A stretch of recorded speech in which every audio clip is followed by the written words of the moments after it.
Everyone in Blackwood Valley thought Old Man Marcus was just a grumpy neighbor. But they didn't know about the 5 padlocks on his basement door, or the scratching sounds coming from inside. The summer heat in Ohio was brutal, and 17-year-old Leo needed quick cash. When Mr. Marcus, the most mysterious guy on Cherry Street, offered him $20 an hour just to mow his massive, overgrown lawn, Leo thought it was his lucky day.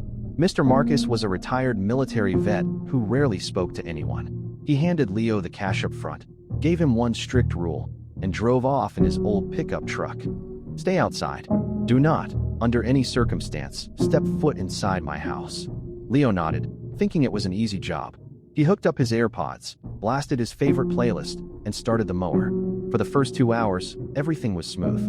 But right around 4 p.m., the mower suddenly sputtered and died. It ran out of gas. Leo checked the shed in the backyard, empty. The only place Mr. Marcus kept extra fuel was inside his screened porch, right by the kitchen entrance. Leo hesitated. "It's just the porch," he told himself, "not the actual house." He unlocked the screen door and stepped inside. That's when the smell hit him. It wasn't gas. It smelled like old copper and damp earth. As he grabbed the red fuel jug, he noticed something weird. The door leading from the porch straight down to the basement didn't have one lock. It had 5 heavy-duty, industrial padlocks. And bolted across the wood was a thick steel bar. Leo stared at it, his heart doing a sudden flip. Why would a lonely old man need to lock his basement like a maximum security prison? Suddenly, the music in Leo's AirPods paused. In the dead silence of the porch, a sound echoed from behind the locked door. Scratch, scratch, scratch. It sounded like fingernails clawing against the hard oak wood from the inside. And then, a faint, muffled whisper code named through the cracks. "Help! He's coming back!" Leo froze, the heavy fuel jug slipping from his hands. At that exact second, he heard the gravel crunch outside. Mr. Marcus's truck had just pulled back into the driveway. Leo's breath hitched. Through the window, he saw Mr. Marcus's truck door slam shut. The old man was walking toward the porch, and he looked furious. If he caught Leo inside, there was no telling what he'd do. Leo grabbed the fuel jug, slipped out the screen door, and dove behind a thick row of bushes just as Mr. Marcus stepped onto the porch.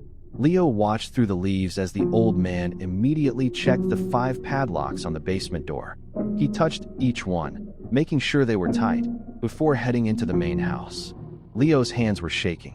He quickly poured the gas into the mower, finished the lawn as fast as he could, and practically ran home.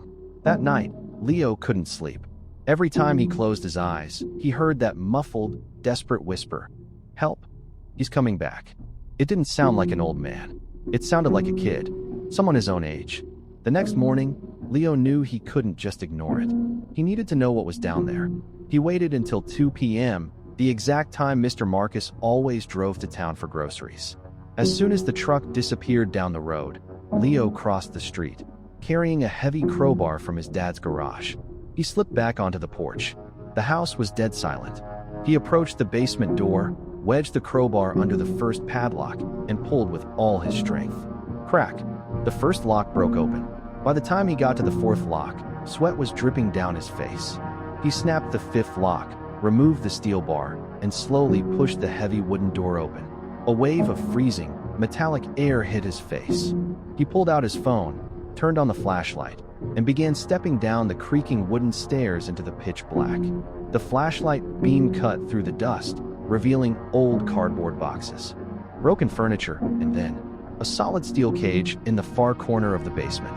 Leo walked closer, his heart hammering against his ribs. He aimed the light inside the cage. There was no one there. The cage was completely empty. But then, Leo noticed something on the concrete floor inside the cage. It was a silver charm bracelet, covered in dirt. He reached through the bars and picked it up. Engraved on the back of the metal heart was a name, Chloe. Chloe was the girl from his high school who had mysteriously vanished 3 years ago. The entire town had searched for her, but the case had gone cold. Suddenly, a loud, heavy bang echoed from upstairs. The front door of the house had just slammed shut. Then came the heavy, slow footsteps walking across the kitchen floor, right toward the basement entrance. Mr. Marcus was back early. Leo's blood ran cold. He scrambled under the wooden stairs, killing his phone's flashlight just as the basement door creaked open wide. Heavy boots began thudding down the steps. The wooden planks groaned directly above Leo's head. Through the gaps in the stairs, Leo saw Mr. Marcus. The old man wasn't carrying groceries. He was dragging a heavy, black plastic tarp behind him, and it left a dark, wet trail on the concrete floor. Mr. Marcus tossed the tarp near the empty cage. He stood there for a moment, wiping sweat from his forehead, talking to himself. "Almost over," he muttered. "Just one more night." Then, his eyes scanned the floor. He paused, his gaze locked onto the shattered padlocks lying in the dust. Mr. Marcus froze. His entire body went rigid. He realized someone was in the house. Slowly, the old man reached behind his back and pulled out a heavy military knife. The blade caught the dim light of the basement bulb. "I know you're down here," Mr. Marcus growled, his voice echoing in the dark. "You shouldn't have opened that door." He began walking slowly toward the space under the stairs. Every footstep felt like a heartbeat. Leo squeezed his eyes shut, pressing himself hard against the cold concrete wall, holding his breath until his lungs burned. Just as Mr. Marcus reached the bottom of the stairs, a loud, piercing alarm started blaring from upstairs. It was the smoke detector in the kitchen. A thick, burning smell began drifting down the basement stairs. Leo had left his running lawnmower right next to the kitchen's outer vent, and the exhaust had triggered the house sensors. Mr. Marcus cursed loudly, turned around, and ran back up the stairs to check the kitchen. This was Leo's only chance. He bolted from under the stairs, flew up the steps, and burst out of the house into the bright afternoon sun. He didn't stop running until he reached his bedroom, locking his door and collapsing onto the floor, still clutching Chloe's silver bracelet in his sweaty palm. He needed to call the police. He grabbed his phone, dialed 911, and waited. But before the operator could answer, his phone vibrated with an incoming text from an unknown number. Leo opened it. It was a photo taken from inside his own backyard, looking directly through his bedroom window. Underneath the photo was a message. Leo's phone slipped from his numb fingers, clattering onto the hardwood floor. His breath caught in his throat. For 3 agonizing seconds, he couldn't move. The phrase, "Look behind you," burned into his brain. Slowly, with his heart pounding like a bass drum, Leo turned his head toward his bedroom closet. The wooden door, which he always kept shut, was now cracked open just 2 inches. Inside the darkness of the closet, he could see the faint glint of a polished metal blade. Mr. Marcus hadn't stayed at his house. He had followed Leo home. Leo didn't scream. Survival instinct kicked in. He dove across his bed, threw his weight against his bedroom window, unlocked it, and tumbled out onto the roof of the front porch. He scrambled down the thick wooden pillar, scraping his hands on the rough bark, and dropped onto the grass below. He ran down the street, barefoot and gasping for air, until he reached the local police station. 10 minutes later, Leo was sitting in a brightly lit interrogation room, shaking violently.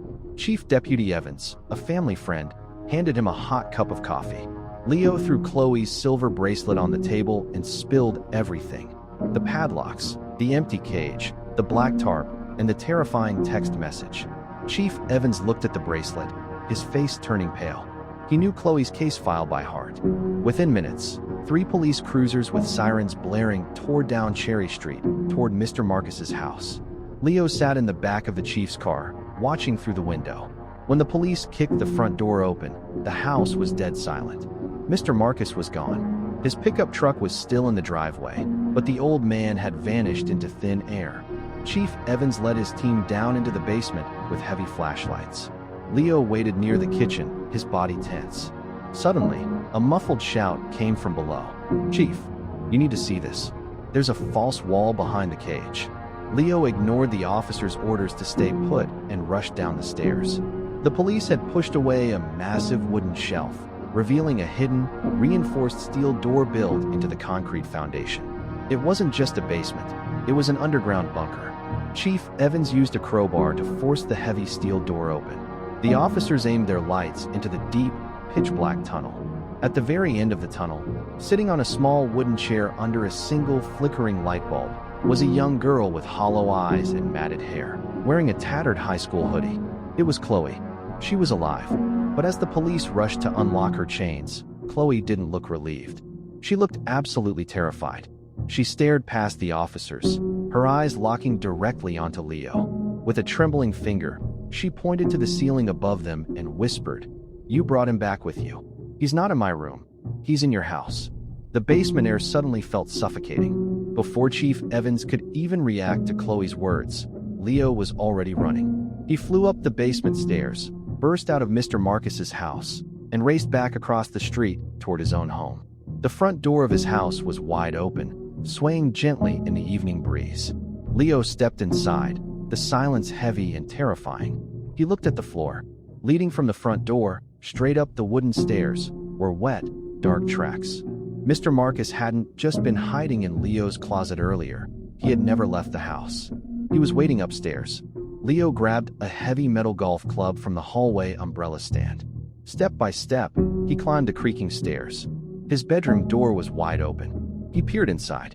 The closet door was now fully open, but the closet was empty. Suddenly, a floorboard creaked directly behind him. Leo spun around, swinging the golf club with all his strength. Crack! The club struck the heavy military knife out of Mr. Marcus's hand, sending it clattering down the hallway. But the old man didn't hesitate. He tackled Leo to the floor, his massive hands locking around Leo's throat. Leo gasped for air, his vision blurring as he fought against the old man's brutal strength. "You ruined everything," Mr. Marcus growled, his eyes wild and bloodshot. She was safe down there.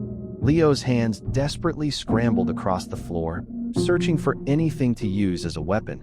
His fingers brushed against his dropped phone. Using his last bit of energy, he slammed the heavy edge of the phone directly into Mr. Marcus's eye. The old man roared in pain, releasing his grip and falling backward. At that exact moment, the sound of heavy police boots thundered up the stairs. Chief Evans and 3 officers burst into the hallway with their weapons drawn. "Drop to the ground. Now," Evans screamed. Mr. Marcus, holding his bleeding eye, looked at the guns, then at Leo, and slowly raised his hands. The officers slammed him onto the floor, pulling his arms behind his back and clicking the heavy steel handcuffs into place. As they dragged the old man down the stairs, Chief Evans put a hand on Leo's trembling shoulder. "It's over, kid. You found Chloe. You saved her." 3 weeks later, Blackwood Valley was finally returning to normal. Chloe was reunited with her family, receiving the medical and psychological help she desperately needed. Mr. Marcus was locked away in a maximum security prison, facing a lifetime behind bars. Leo sat on his front porch, watching the sunset over Cherry Street. The overgrown lawn across the road was now quiet, surrounded by yellow police tape. He took a deep breath, finally feeling safe in his own home. His phone buzzed in his pocket. It was a text from an unknown number. Leo opened it, thinking it was a spam message, but his heart instantly stopped. The text read, "You only found the first cage, Leo. Look under your own garage." Leo's phone slipped from his hand, bouncing softly on the porch rug. The warm evening air suddenly felt like ice. "Look under your own garage." He stared across the street at Mr. Marcus's empty house, then slowly turned his head toward his own driveway. His family's detached garage sat at the very edge of the property, dark and silent. It was a concrete structure built in the 1950s, long before Leo's parents had bought the house. Leo picked up his phone. His hands were shaking so violently he could barely type. He forwarded the message to Chief Evans, but the text wouldn't send. The signal bars on his phone suddenly dropped to 0. He couldn't wait. He walked over to the garage, his footsteps heavy. He pulled up the heavy metal rolling door. The inside smelled of old motor oil and rust. Leo turned on his phone flashlight, sweeping the beam across the concrete floor. Everything looked normal. Lawn chairs, old tires, his dad's toolboxes. But then, he remembered the words from the message. "Under your own garage." He walked to the back corner where a heavy, industrial-sized tool chest stood. Leo pushed against it. It didn't budge. He threw his entire weight into it. With a loud, scraping screech, the massive metal chest slid over, revealing a large square piece of plywood painted gray to match the concrete. Leo lifted the wood. Beneath it was a rusted iron hatch with a heavy pull ring. His heart hammered against his ribs. He grabbed the ring and pulled. The hatch opened with a loud groan, revealing a concrete staircase leading straight down into the earth.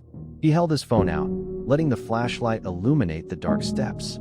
He descended slowly, the air getting colder with every step. At the bottom, the tunnel opened into a small, windowless room. It was an exact copy of the bunker under Mr. Marcus's house. The flashlight beam cut through the darkness, hitting a metal cage in the center of the room. Leo's breath caught. Inside the cage, sitting on the floor, was a laptop, a row of high-tech surveillance monitors showing live feeds of Leo's own house, and a stack of old notebooks.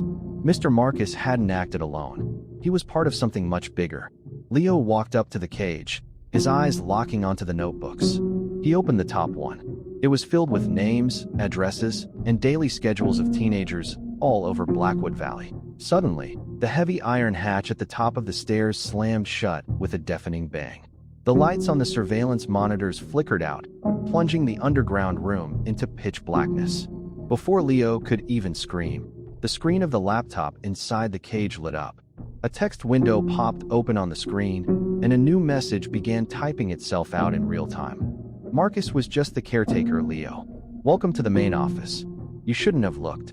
From the darkness behind the cage, the sound of electronic locks clicking open echoed through the room.